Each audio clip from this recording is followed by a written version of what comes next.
5200 साल से पहले के कुरुक्षेत्र के इतिहास के पन्ने खंगाली महाभारत का युद्ध हुआ था। इस महाभारत के युद्ध में पांडवों ने कौरवों पर विजय हासिल की थी, लेकिन पांडवों की इस जीत के पीछे अर्जुन के सारथी भगवान श्री कृष्ण का बड़ा रोल रहा था। माना यही जाता है कि अगर भगवान श्री कृष्ण अर्जुन के सारथी नहीं होते, नतीजा कुछ और हो सकता है। 2024 के लोकसभा चुनाव में एक सियासी महाभारत फिर कुरुक्षेत्र में हुआ और इस सियासी महाभारत में भी सारथी ने भारतीय जनता पार्टी के प्रत्याशी नवीन जिंदल को जीत दिलाई है। मैं हूं विनोद महिला, आप देख रही हैं दा मुद्दा। दरअसल भारतीय जनता पार्टी ने कांग्रेस से आए नवीन जिंदल को कुरुक्षेत्र संसदीय क्षेत्र में टिकट देकर भेज दिया था। नवीन जिंदल को 45 मिनट में पार्टी में शामिल किया था और उसी समय उनके टिकट की घोषणा कर दी थी। इससे भारतीय जनता पार्टी के कार्यकर्ताओं में भी निराशा आ गई थी। और देखिए तो कुरुक्षेत्र संसदीय क्षेत्र में किसानों की वोट ज़्यादा है। किसान आंदोलन के चलते किसानों में नाराजगी विशेष तौर पर देखी गई है और यह नाराजगी भी जाट जटसी के समुदाय में खास तौर पर देखी गई है। ये समुदाय एक हो गए थे भारतीय जनता पार्टी को हराने के लिए, और जब नवीन जिंदल को टिकट मिल गई तो इनका गुस्सा सातवें आसमान पर पहुंच गया था।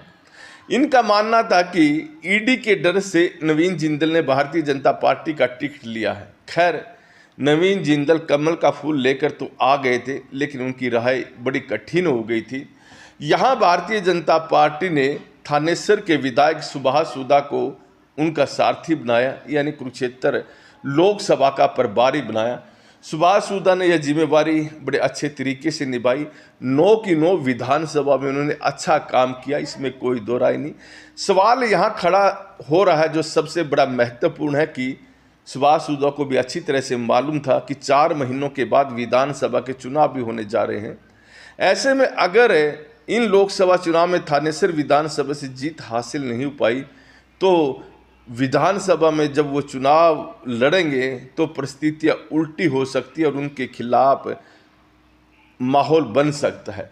दरअसल 2014 में सुभाष सूदा ने 2014 में 25,000 वोटों से जीत हासिल की थी, लेकिन यह मार्जिन 2019 के विधानसभा चुनाव में 800 के आसपास रह गया था। तो देखिए, सुभाष सूदा के दिल में डर बना हुआ था कि कहीं 2024 में मामला ज़्यादा गड़बड़ न हो जाए, लिहाजा उन्होंने लोकसभा चुनाव में थानेसर विधानसभा में पार्टी के प्रत्याशी नवीन जिंदल को जितवाने में बड़ी ताकत झोंक दी। न केवल सुभाष सूदा बल्कि उनकी पत्नी उमा सूदा और बेटे साहिल सूदा ने घर घर जाकर खूब प्रचार किया और नतीजा उनके पक्ष में आया, वो जो चाह रहे थे। सुभाष सूदा की भूमिका 9 विधानसभा में थी। ऐसे में वो थानेसर विधानसभा में ज़्यादा समय तो नहीं दे पा रहे थे, लेकिन कहीं ना कहीं जब भी नवीन जिंदल थानेसर विधानसभा में आते तो सुभाष सूदा उनके साथ रहते थे। खैर, अब चुनावी नतीजों में भारतीय जनता पार्टी के प्रत्याशी नवीन जिंदल को 18,553 वोटों से जो थानेसर विधानसभा में जीत हासिल हुई है, उससे न केवल सुभाष सूदा में उत्साह बना है बल्कि उनके समर्थकों में ऊर्जा आई है।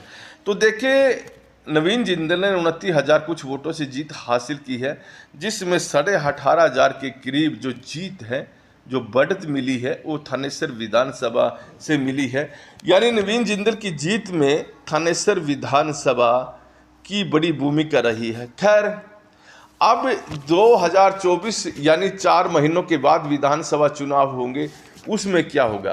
दरअसल देखिए, 2019 के विधानसभा चुनाव में बहुत कम मार्जिन से कांग्रेस प्रत्याशी पूर्व मंत्री अशोक अरोड़ा हारे थे और कांग्रेस को इस दफ़ा लग रहा है कि वो चुनाव निश्चित तौर पर जीत लेंगे और सुभाष सूदा के खिलाफ एंटी इनकम्बेंसी है और उसका फ़ायदा उन्हें मिलेगा।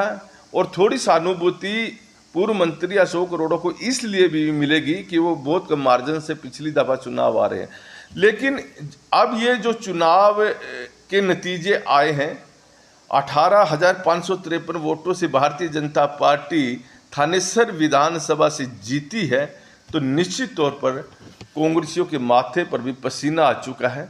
कहीं ना कहीं लग रहा है कि सुभाष सूदा को कमज़ोर आंकना गलत बात हो सकती है और सुभाष सूदा की पकड़ एक बार फिर थानेसर विधानसभा में बनी है। हालांकि कांग्रेस के नेता हो या फिर उनके समर्थक हो, यह बात जरूर कह रहे हैं कि नरेंद्र मोदी का जलवा थानेसर विधानसभा चुनाव में दिखाई दिया है और नरेंद्र मोदी के नाम पर यहाँ पर वोट पड़ी है, इसलिए 18,553 करीब वोटों से यहाँ भारतीय जनता पार्टी के प्रत्याशी जीते हैं। नवीन जिंदल की भी अपनी पकड़ यहाँ पर रही है, 10 साल यहाँ पर सांसद रहे हैं। ऐसे में इन सब को मिलाए तो भारतीय जनता पार्टी इन्हीं कारणों से जीती है, ऐसा मानना कांग्रेस वालों का है। लेकिन कहीं ना कहीं देखें, जिस तरह से भारतीय जनता पार्टी के 10 साल के शासन में एंटी इनकम्बेंसी थी, थानेसर विधानसभा में कांग्रेस का फायदा नहीं उठा पाई। थानेसर एक शहरी सीट है, हालांकि यहाँ पर ग्रामीण वोटों की संख्या अच्छी खासी है, लेकिन यहाँ ग्रामीण वोट खास तौर पर रोड समुदाय की सबसे ज़्यादा वोट है। करीब 20,000 वोट यहाँ रोड समुदाय की, या जाट समुदाय जो किसानी करता है, सैनी समुदाय जो किसानी करता है। तो इन 3 प्रमुख जातियों की वोट थानेसर विधानसभा में है। तो देखिए, सैनी समाज और रोड समाज ये भारतीय जनता पार्टी के पास जा रहा है।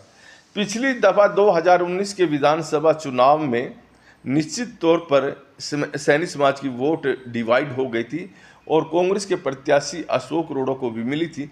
लेकिन इस दफ़ा नायब सिंह सैनी को मुख्यमंत्री बनाया गया है और सैनी समाज भारतीय जनता पार्टी के पास खड़ा हो गया है पहले की अपेक्षा, और उन्हें लग रहा है कि अगर आगे नायब सिंह सैनी मुख्यमंत्री बनेंगे तभी बनेंगे जब भी भारतीय जनता पार्टी के विधायक चुनाव जीत कर जाएंगे। यानी अगर सैनी समाज के लोग जो सुभाष सूदा के खिलाफ भी हैं, लेकिन वो लोग भी नायब सिंह सैनी के चक्कर में सुभाष सूदा को वोट दे सकते हैं, ऐसा राजनीतिक विशेषज्ञों का मानना है। रोड समुदाय की बात करें, रोड समुदाय की 80% वोट इस दफा भी भारतीय जनता पार्टी के पास गई है। 2014 के लोकसभा और विधानसभा, 2019 के लोकसभा और विधानसभा चुनाव में भी रोड समुदाय ने खुलकर भारतीय जनता पार्टी को वोट दी थी, लेकिन उस समय उनकी वोटों की गिनती ज़्यादा नहीं हुई थी। कारण यही था कि बड़े मार्जिन से 2014 और 19 में भारतीय जनता पार्टी के प्रत्याशी जीत गए थे। लेकिन इस दफ़ा चाहे करनाल संसदीय क्षेत्र हो या फिर कुरुक्षेत्र संसदीय क्षेत्र, यहाँ पर रोड समुदाय ने खुलकर वोट दी है और मनोहर लाल गली गली घूमे हैं इस दफ़ा, उन्हें खूब पसीना भी आया है। तो देखिए, जहां रोड बेल्ट रही, हालांकि 9 की 9 विधानसभा में मनोहर लाल जीते हैं।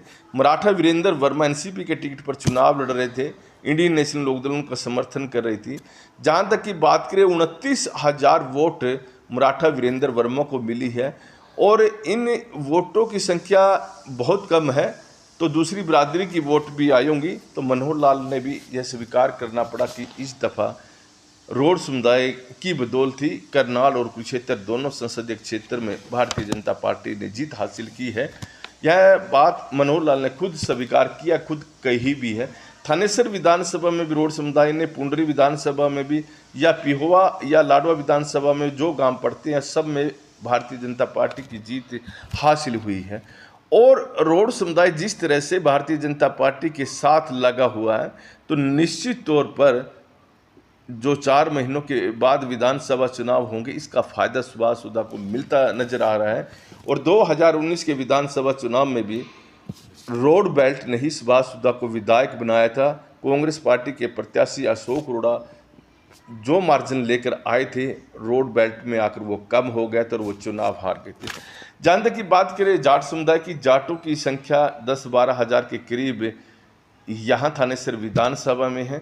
लेकिन यहाँ भी सुभाष सूदा जाट और गैर जाट की राजनीति कर रहे हैं। तो इन गांव में जहाँ पर जाट समुदाय के लोग ज़्यादा हैं, वहाँ ब्राह्मण समुदाय की अच्छी खासी वोट है और दूसरे जो गैर जाट लोग हैं, उनमें सुभाष सूदा ने पैठ बनाई हुई है और इसका फ़ायदा उन्हें इन चुनाव में भी मिलता रहा है। यानी जाट बेल्ट में भी कांग्रेस प्रत्याशी ज़्यादा मार्जिन ना ले जाए, इसलिए यहाँ पर भी सुभाष सूदा ने गैर जाटों की राजनीति की हुई है। तो देखिए, नवीन जिंदल ने जो ये जीत हासिल की है, उस जीत के पीछे निश्चित तौर पर उनके सारथी सुभाष सुधा की बड़ी भूमिका रही है, इसमें कोई दो राय नहीं। हालांकि यह भी माना जाता है कि जब विधानसभा चुनाव होते हैं माहौल दूसरा होता है। ये केंद्र के मुद्दे पर लोकसभा चुनाव में वोट डलती है। तो देखिए, तो पिछली दफ़ा 10 की 10 लोकसभा भारतीय जनता पार्टी ने जीती थी, लेकिन जब 4 महीनों के बाद विधानसभा चुनाव हुए थे तो भारतीय जनता पार्टी की जीत 40 सीटों पर आकर टिक गई थी। और देखिए, कांग्रेस पार्टी जो 10 की 10 लोकसभा सीट हारी थी, तो विधानसभा चुनाव में 31 विधानसभा में जीत हासिल की थी। लिहाजा कह सकते हैं कि लोकसभा और विधानसभा चुनाव में माहौल बिल्कुल अलग तरह का हो सकता है, और इस मुगालफते में नहीं रहना चाहिए कि किसी को भी कि उनके विधानसभा में भारतीय जनता पार्टी जीती है या फिर उनकी विधानसभा में कांग्रेस पार्टी जीती है, और जब विधानसभा के चुनाव होंगे उनकी जीत जरूर होगी। ऐसा पहले के चुनाव में दिखाई नहीं दिया। हो सकता है कि अगले चुनाव में भी इस तरह के नतीजे आए।